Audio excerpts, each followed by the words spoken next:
সেদিন গিয়েছিলাম মেন রোডে। হঠাৎ চোখ পড়ল এই জিনিসটির দিকে। এখানে গাড়িতে করে বিভিন্ন রকমের জিনিস বিক্রি হয়। সে হতে পারে ফল, গৃহস্থালির টুকিটাকি জিনিস, চাউমিন, ফুচকা, মোমো, সবই দেখি গাড়িতে বিক্রি হয়। সেই রকমই একটি গাড়িতে এই জিনিসটি চোখে পড়ল।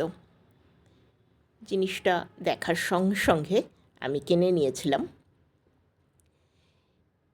এসে বাড়িতে রেখে দিয়েছিলাম বেশ কিছুদিন। এবার এটিকে সুন্দর করে সাজিয়ে ব্যবহার করার পালা। দেখতেই পাচ্ছ, এটা হচ্ছে মশলার দানি। সুন্দর ছোট ছোট মশলাদানি করা আছে, আর বক্সটা হচ্ছে প্লাস্টিকের। একটাই চামচ এখানে দেয়া হয়েছে।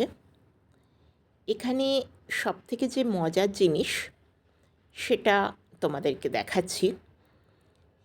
এই যে ঢাকাটা দেখছো, এই ঢাকাটা ঢাকা দিয়ে রাখা যাবে, প্রথম কথা। দ্বিতীয় কথা হচ্ছে, এই ঢাকার ওপর খেয়াল করো, প্রত্যেকটার ওপরে আলাদা আলাদা করে নাম লেখা আছে।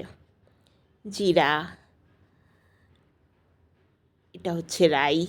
রাই এখানকার খুব পরিচিত জিনিস। হলদি, মির্চা। তো মেলাতে গিয়ে প্রথমে জিরাটাই মিলল। সেভাবে গুঁড়ো মশলা তো রাখি না, তাই জন্য